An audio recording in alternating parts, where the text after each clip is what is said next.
my talk today is by no means going to win me any popularity contest, but safe to say that's never been my intention. The goal of my talk today is to invoke a fire in each of you, especially those of you who are not yet vegan or who are inactive vegans, to make a much needed change. This is, after all, a vegan festival, and part and parcel of veganism is not only refraining from paying for the torture of animals, which vegetarians fund, but also trying to make change to this world, which inactive vegans are not doing. And I'll go on to explain this in more detail later. Firstly, I'd like to start talking about vegetarianism, which is a lifestyle that I even see many vegans fall into the trap of condoning, to whatever degree that may be. This is because vegetarianism has created an illusion whereby one can be seen as some kind of ally of the animals, when in actual fact it is just a form of carnism, the belief system that teaches us that certain animals are here for us rather than with us. By arbitrarily eschewing the consumption of flesh while simultaneously funding some or all of the other products that result in the abuse and oppression of animals, vegetarians are no closer to veganism than the average flesh eater who, say, does not consume eggs. As a matter of fact, I always ensure to make clear that I see vegetarianism, like flesh eating, as the opposite of veganism, and I'll explain why. I see vegetarianism as a sleazy salesman attempting to trick the consumer into thinking they're doing something virtuous when they're actually not. In fact, this salesman is so good at tricking people, he's even managed to convince vegans that his product is somehow relatable to them in some way, when it's actually not. And before I go on to explain precisely why vegetarianism is the opposite of veganism, I'd just like to say to any vegans here who are potentially thinking that my speech is counterproductive, to just realise, if it was the case that vegetarianism wasn't condemned, if it was the case that you thought vegetarianism was enough, the simple fact is not a single one of us here today would be vegan, and this festival itself would be a vegetarian festival, selling the bodily secretions of abused animals. So now then, let me make my point as to why vegetarianism is the opposite of veganism, and it is under no circumstances some kind of middle ground between carnism and veganism. That is to say, vegetarianism absolutely is carnism. If someone were to ask you, is shredding male chicks alive the opposite of veganism, every single person present today would say yes. If someone were to ask you, is caving in dairy calf skulls with pickaxes the opposite of veganism? Once again, every single person here would give a resounding yes. And if someone were to say, is packing lambs onto slave ships to force them to endure horrendous journeys to the Middle East, where they'll end up having their throats cut the opposite of veganism, once again, the unanimous verdict from every person present here today would be yes. This absolutely is the opposite of veganism. But now watch what happens when we do all these things to animals and give it this cute name, vegetarianism. Now hang on here, what's happening? Have we really been led to believe that doing one of these things to animals is the total opposite to veganism and everything it stands for? But when we do all of these things together, it now somehow becomes close to veganism, some kind of middle ground. And yes, I want to make sure that it's known that vegetarians fund the aforementioned things, be it in the free-range egg industry, the organic dairy industry, or the wool industry. But this is the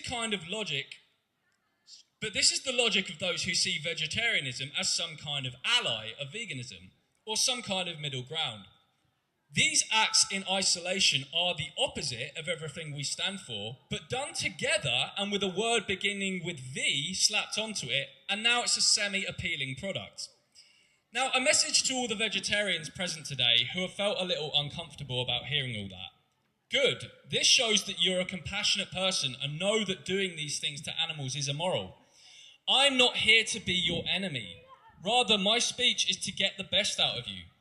After all, before I was vegan, the last thing I would want, looking back now, is for someone to coddle me into thinking that vegetarianism was enough.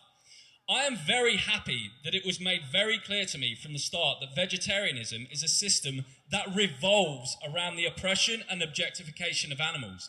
Hence, it is the opposite of veganism. the only system that opposes the oppression and objectification of animals. Now, there may be many of you here who say, well, actually, many vegetarians have their heart in the right place, but are just misinformed. Well, to those I say, firstly, it's harder than ever in this day and age to feign ignorance. Not only do we have an information highway at our fingertips, but vegetarians all know of the existence of vegans, which should force them to ask themselves why vegans exist and why we're doing it, if indeed vegetarianism is okay. Second, there are many flesh eaters who are similarly some kind of low-hanging fruit, who have a good heart but simply just have never questioned what they're doing, because the arguments have never been made clear to them.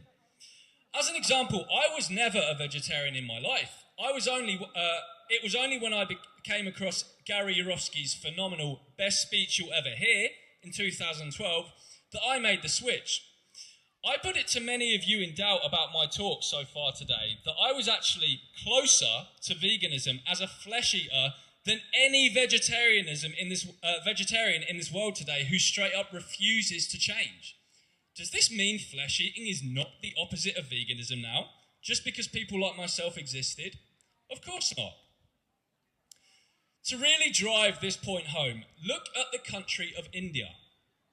India is the most vegetarian country in the world, with over 400 million vegetarians living in the country. Yet ask any vegan animal rights activist in India, and they'll tell you it's about one of the least vegan countries in the world, with veganism being far more mainstream in full English breakfast-loving Great Britain and chicken nugget-loving USA. In fact, it's extremely dangerous in many cases to promote veganism in heavily vegetarian India. If this doesn't nail the point about just how little veganism and vegetarianism have in common, I don't know what will. So to any vegetarians present, the question is, do you wish to support animal abuse? Do you see animals as our fellow earthlings or as commodities, vending machines here for us to exploit, farm and eat the products of?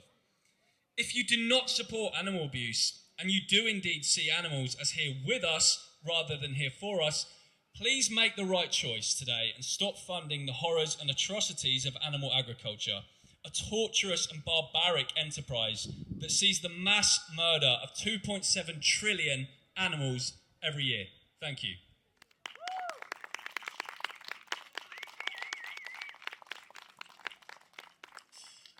Now for the second part of my talk, I want to address all the vegans here who are not doing any kind of activism. Now, before I continue, I just want to state that I'm not an activism shamer. That is, I see pretty much all forms of activism as valid. So what do I mean by activism then?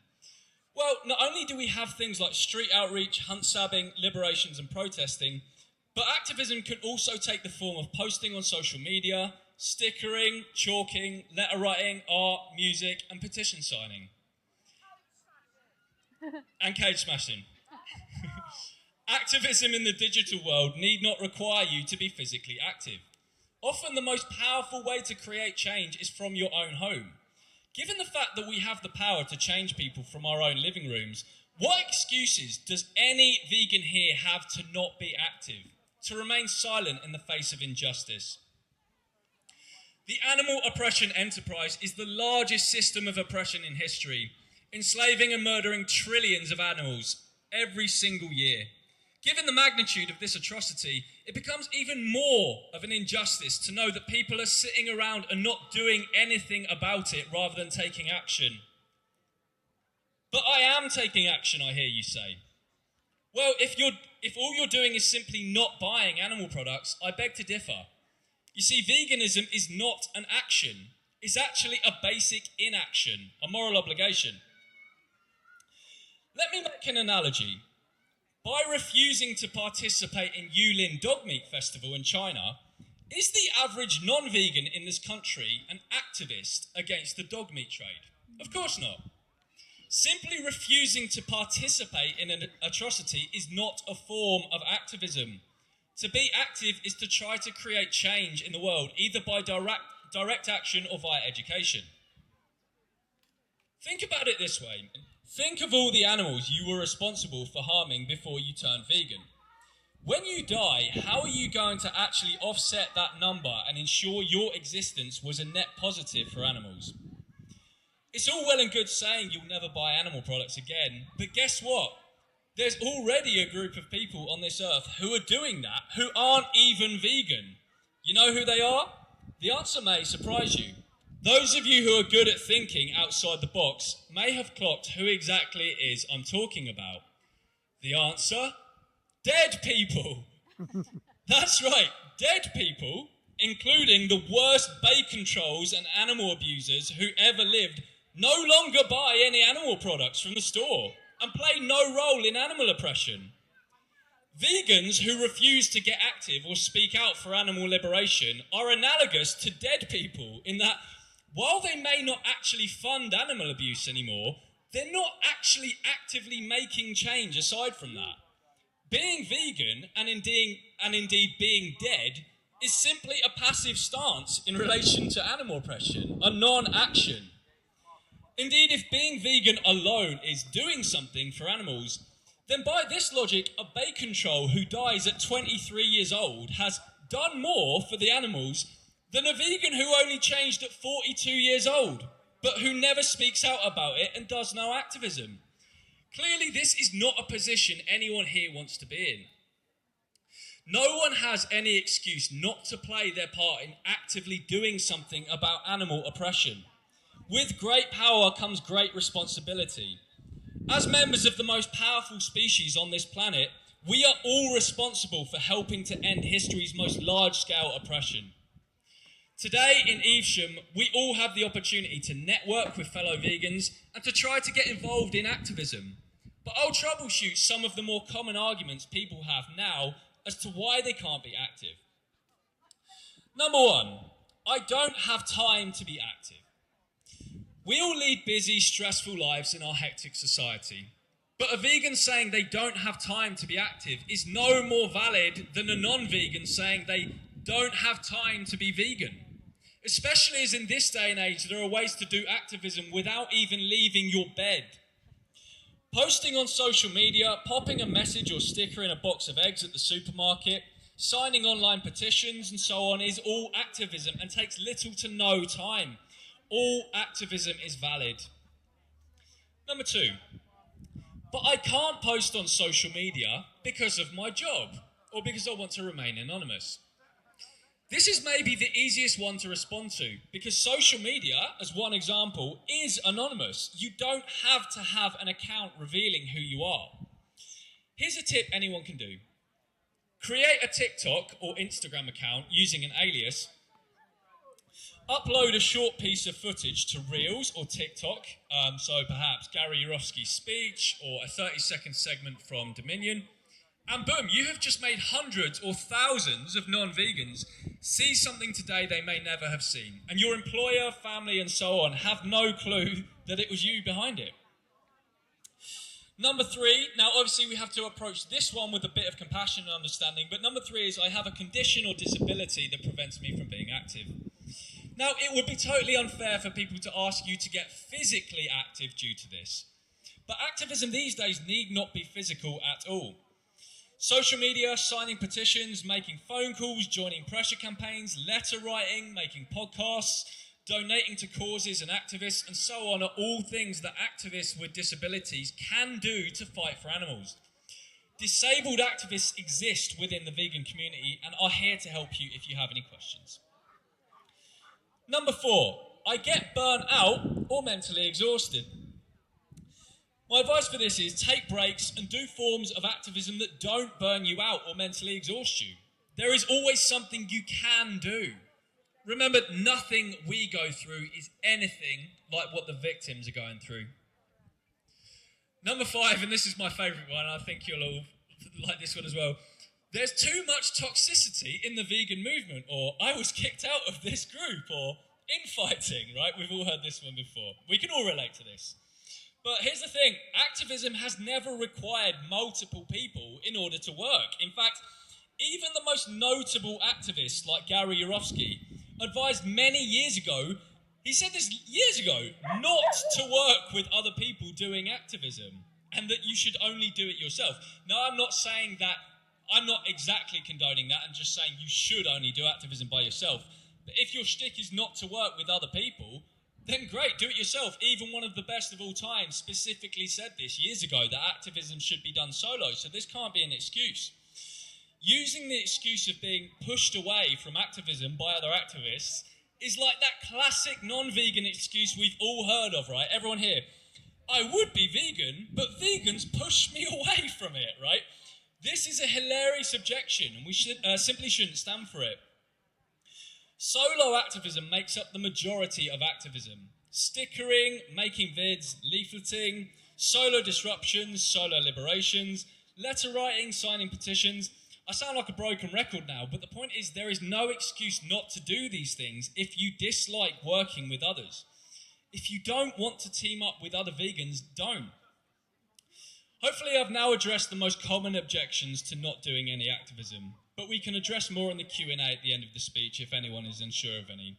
But I'll just end by saying what I always say. Never in history has it been easier to do activism for any justice cause. In this day and age, you can do activism while sitting on the toilet. The ceasing of buying animal products and bodily parts and secretions is not enough. Don't just be another dead person to animals. Be a voice for the animals. Be active for the animals. Thank you.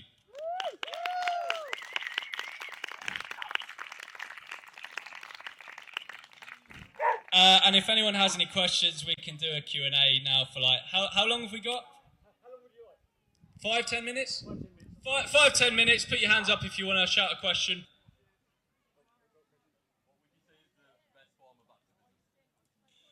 Yeah, very good question. What is the best form of activism? So for me, there's two distinct types of activism that I think are on par with each other with effectiveness, and they're both totally different.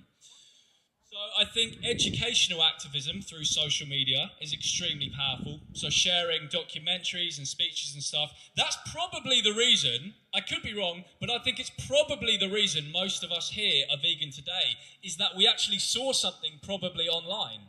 That is certainly the reason with me. So we've helped create a more vegan Great Britain just as a result of posting online. So that's very, very important. And the other thing that's on par with that is a totally different form of thing, is direct liberation of farmed animals. Going into these animal concentration camps and liberating these beings from being herded into gas chambers, from having their throats cut. So these are two very powerful and very different forms of activism, but they both have slightly different goals, but ultimately the same end goal, if that makes sense. So one is education-based, you're changing the population. The other is direct-based, and you're preventing a victim from meeting a grisly fate. And this is what's fantastic about sanctuaries as well. So props to all those who run this sanctuary as well. Any more questions? Very good question. What more can we do to educate vegetarians? Any vegetarians present today are not going to like that I'm saying this, but again, as I said in my speech, I'm not here to be your enemy, okay? We need to make it very, very, very clear as vegans that vegetarianism is not okay. To any of you here who... I see this a lot from vegans, right? They'll say stuff like, oh, but I used to be vegetarianism for, 20 years or something, and I just thought I was doing the right thing. Right, that should make you furious at what a con vegetarianism is. That tricked you for 2 decades of your life. You wasted funding the worst forms of animal torture in the dairy, the egg, the wool industry, and what have you, while you could have just instead been vegan. The more thing we can do to educate vegetarians is to actually make it very, very clear to them that it's a form of carnism, to condemn it.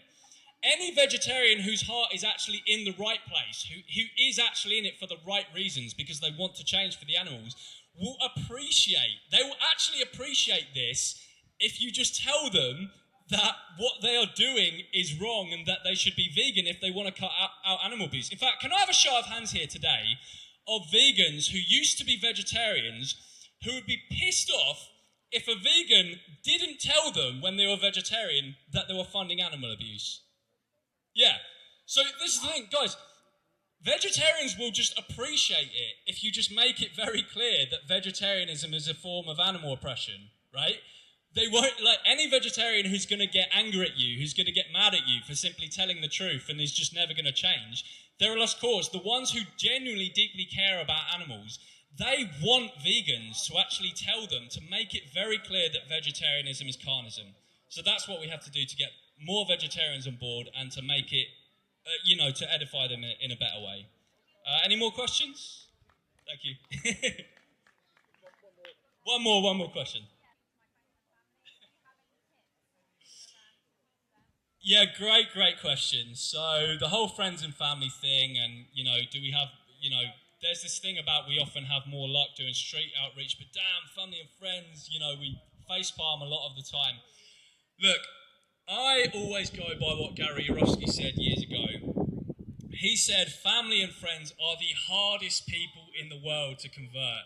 So you don't need to waste too much time on them if it's just not working. Sometimes with family and friends, I'm by no means an apologist, by the way, but sometimes with family and friends, you've got to take the small victories, right? I know a lot of people in my life from before I was vegan, family, friends, whatever, who I simply just know are never, ever going to be vegan. And rather than banging my head against the wall, right, the fact that they've cut out this or cut out this, again, I'm not a reducitarianism, I don't want to condone reducitarianism, but the fact that they have made changes, you just have to take those small victories, okay, and move on with people in the public who are thirsting for change. For every, Uncle Jim who says, eat a steak at the table or whatever, or your grandparent or whoever it is who says, you need to eat fish to be healthy, there's a million other non-vegans out there who genuinely do want to change. They have compassion in their hearts for animals, and they will change. If you sit there just banging your head against the wall all day with your family and friends, you're not gonna, you're just gonna waste a lot of time. So in order to free up time, because time is limited that we have right now, the animals don't have time for us to just sit around and just bang our heads against the wall arguing with granddad, who's never gonna change, right? Get out there and change the people who do want to change, because family and friends sometimes are just a lost cause, and that is something you have to just kind of cruelly accept. I know it's not a perfect answer, but that is what you got to do.